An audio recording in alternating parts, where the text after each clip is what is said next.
जय हिंद सर। जय हिंद सर, संक्षिप्त में आप अपना परिचय दीजिएगा मिस्टर।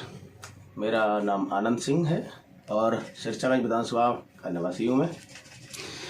आनंद सिंह जी, मैंने कल कार्यालय पे आपको देखा जी और आप भारतीय जनता पार्टी के कार्यकर्ता भी हैं। जी। भाजपा में कितने दिन से आप काम कर रहे हैं? Tell me right now mister Anand. मैं करीब 14-15 साल से भारतीय जनता पार्टी के लिए विभिन्न पदों पर रहते हुए मैंने काम किया है। ओके। एक सक्रिय कार्यकर्ता के रूप में मैं भारतीय जनता पार्टी की सेवा कर रहा हूँ।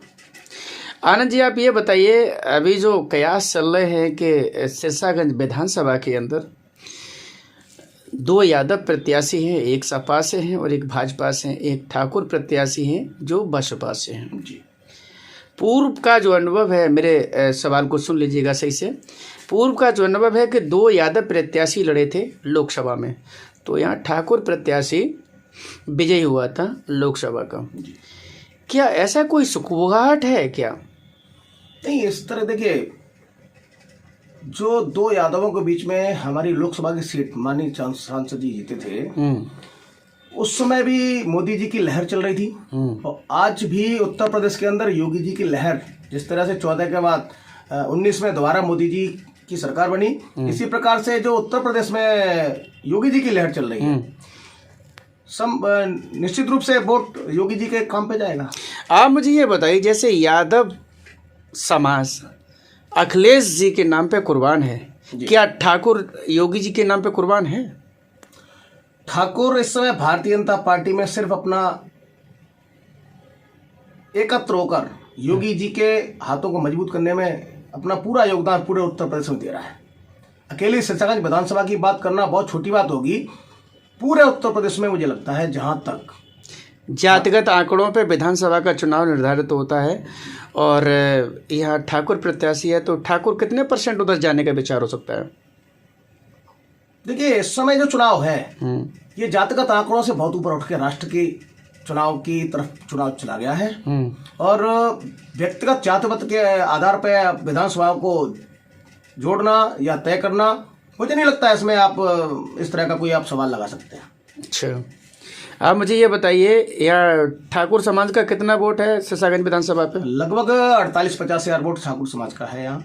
अच्छा, और यादव कितना होगा? यादव करीब 1-25-1-30 के लगभग है। अच्छा, कितना % यादव भाजपा को मिलेगा ऐसे में? देखिए, पिछले 5 वर्ष में यहाँ से माननीय हरिओम यादव जी समाजवादी पार्टी से विधायक रहे हैं और भारतीय जनता पार्टी की सिरसागंज विधानसभा जब योगी सरकार पिछले टर्म में थी, उस समय भी यहाँ पे भाजपा के हमारे विधायक नहीं हो पाए थे। पार्टी ने इस समय जो निर्णय यहाँ लिया है विधायक जी को भारतीय जनता पार्टी में लाकर चुनाव लड़ाने का, मैं दावा कर सकता हूँ जितना वोट भारतीय जनता पार्टी के प्रत्याशी को विधायक हरिओम यादव जी के खिलाफत में मिला था पिछले टर्म में, वो वोट भारतीय जनता पार्टी के पक्ष में जाएगा और साथ ही विधायक जी का जो व्यक्तिगत वोट है यादवों में, उसको मिलाकर अच्छी जीत विधायक जी के यहाँ से भारतीय जनता पार्टी के कमल के फूल के साथ होगी। तो बीएसपी में जो दलित है और ठाकुर है, सर आप ये नहीं कह सकते, आप जाति के कार्ड को नकार नहीं सकते, क्योंकि उत्तर प्रदेश में जो सीटें को जो बंटवारा हुआ है विधानसभा में, चाहे वो माइनॉरिटी का हो चाहे वो मेजॉरिटी का हो, उसमें जाति का आंकड़ा रहता है, ऐसा नहीं है।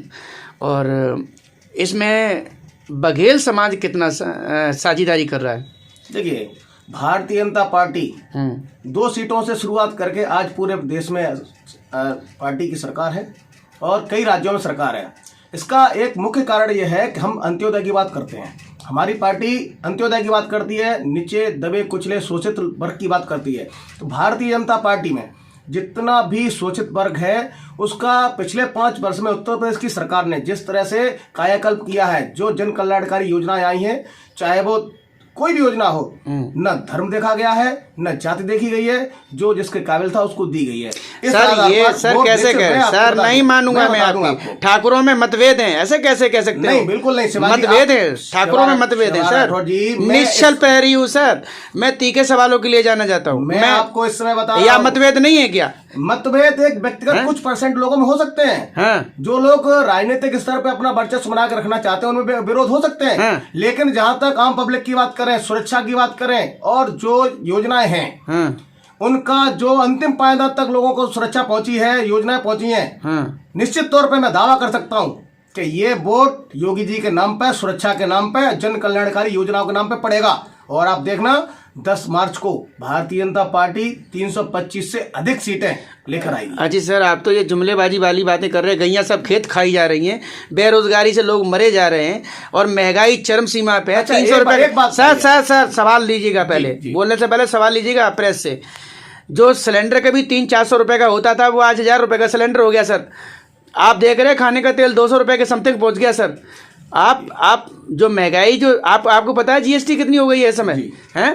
तो आप जो ये आप इसको आप ली जाएंगे, किसानों के ऊपर आपकी गाड़ियां रोनी जा रही हैं। राठौर जी एक बात बताइए, किसानों को रोंद रही है आपकी सरकार। एक बात आप बताइए, जो भी केंद्र की या राज्य की सरकार होती है, इसके पास किसानों को रोंदेगी।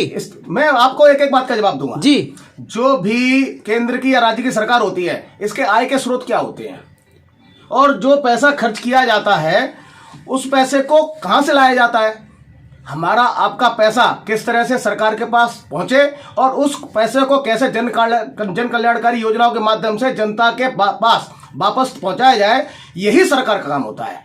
जो आप बात कर रहे हैं कि महंगाई है, प्याज के पीछे शीला दीक्षित चली गई थी, सवाल ले लीजिएगा सर। अगर प्याज महंगी होगी, प्याज के पीछे सरकारें चली जाती थी, प्याज महंगी होगी तो फायदा किसको होगा? किसान को होगा। मैंने क्या कहा? प्याज पे सरकार चली गई थी। किसान हो, अभी तक आपकी सरकार ने गन्ना का भुगतान नहीं किया है सर। जो किसान हो, व्यापारी हो, सरकार का हर वर्ग एक हिस्सा होता है। अगर आप किसी व्यक्ति की बात करेंगे कि भाई उन्होंने जीएसटी, अगर मैं कहता हूं कि ये फ्री वो फ्री, अरे ये पैसा कहां से आता है? हमारे आपके टैक्स से पैसा आता है। किसी को फ्री मुफ्त में, देखिए आज राशन मिल रहा है, चुनाव के टाइम पे दिया ना आपने, डालडा के टाइम पे नहीं, आप पिछले 5 वर्ष में देखिए। सर एक मिनट, आप सवाल लीजिए, आप नॉन स्टॉप बोल रहे हैं जी। मैंने कहा आप कट्टू कट बोलिएगा सर जी। आप जब चुनाव याद आया तो आप डालडा भी देने लगे, आप नमक भी देने लगे, आप चना भी देने लगे, आप दाल भी देने लगे। सर आप सवाल ले लीजिएगा, आप सवाल लेने से पहले बोलने लगते हो। प्रॉब्लम दूसरी ये है कि ये 5 साल से क्यों नहीं हो रहा है, ये 7 साल से क्यों नहीं हो रहा है। 7 साल से आपकी केंद्र सरकार थी, 5 साल से आपकी प्रदेश में सरकार थी। जब आज चुनाव सर पे आ गया है तब आपको डालडा, नमक, तेल, दाल याद आया, ऐसा क्यों? इससे पहले क्यों नहीं? 4.5 साल से क्यों नहीं हुआ? बताइए, देखिए कट्टू कट जवाब दीजिए सर। पिछले 5 साल से हमारी सरकार की, योगी जी की सरकार की हमेशा ये कोशिश रही है कि अंत्योदय तक हमारी सारी योजना पहुंचे, और राशन कार्डों की आप बढ़ोतरी देखिए। जो रटी हुई बातें मत बोलिएगा सर, मैं जो सवाल का जवाब ले रहा हूँ वो दीजिए मुझे। जी, मैं वही आपको बता रहा हूँ। हाँ। शिवाजी देखिए, राशन के मामले में जब आप बात करेंगे तो जो व्यक्ति पहले सक्षम थे, उनके राशन कार्ड बने हुए थे, उनके राशन कार्डों को काट के आज जो वास्तव में उसके हकदार हैं उनको राशन कार्ड दिए गए हैं। और उसी क्रम में जो कोरोना काल रहा है, कोरोना के काल में अच्छे लोगों के व्यवसाय तक ठप हो गए, तो सरकार के पास भी आमदनी की कमी थी। आपने गौशालाएं खुलवाई हैं, आपने गौशालाएं खुलवाई, कभी गौशाला को निरीक्षण किया आपने? बताया गौशालाओं की हालत है? कुछ गौशालाओं में कहीं कुछ का क्यों है, वो जिम्मेदारी किसकी है? अच्छा, एक बात सरकार किसकी है सर? एक बात बताइए। सरकार, मैं तो सवाल आपसे करूंगा ना, सवाल थोड़ी नहीं करूंगा। आप पावर में आप हैं तो मैं तो आप सवाल करूंगा ना। बिल्कुल मानता हूं मैं आपकी बात, लेकिन ये गाय किसकी है? गाय हमारे किसान की है, और इस तरह से गाय को दूध निचोड़ने के बाद सड़क पर छोड़ देना। मैंने क्या कहा? गौशाला बनवाई क्यों गई है? गौशाला बनवाई गई है, इधर उधर की बात मत करो। गौशाला किसके लिए बनवाई गई? गौशाला में गाय पहुंची है और व्यवस्थाएं हो रही है ना। गौशाला में गायों की जो है सिर्फ हड्डे दिखाई देते हैं, उनमें मांस नहीं है। गौशाला में गाय भूखों मरती हैं। आप वीडियो दूं मैं आपको? मेरे पास वीडियो है, एक नहीं 10-10 वीडियो, 20-20 वीडियो है। बिल्कुल मैं और मैंने ये जयवीर सिंह जी से भी बोला था इस बात को। आप सच्चाई स्वीकारिएगा। मैं आपकी बात को 100% मानता हूं, लेकिन देखिए आप, जो हमारी गौशालाएं हैं उनकी दुर्दशा जो है उसको बदलने के लिए अब बड़ी गौशालाओं का निर्माण किया जा रहा है, जिसको हमारे जो एनजीओज हैं वो उनको चलाएंगे और उनसे आय होगी, और गौशालाओं से आय करके ही हम गौशालाओं को नियंत्रित करेंगे। आनंद जी, बहुत बहुत धन्यवाद आपको, आपने बेशकीमती समय में से जो हमें समय दिया है, शिवा राठौर के तीखे सवालों का आपने सामना किया। Really very very thanks for you. Thank you.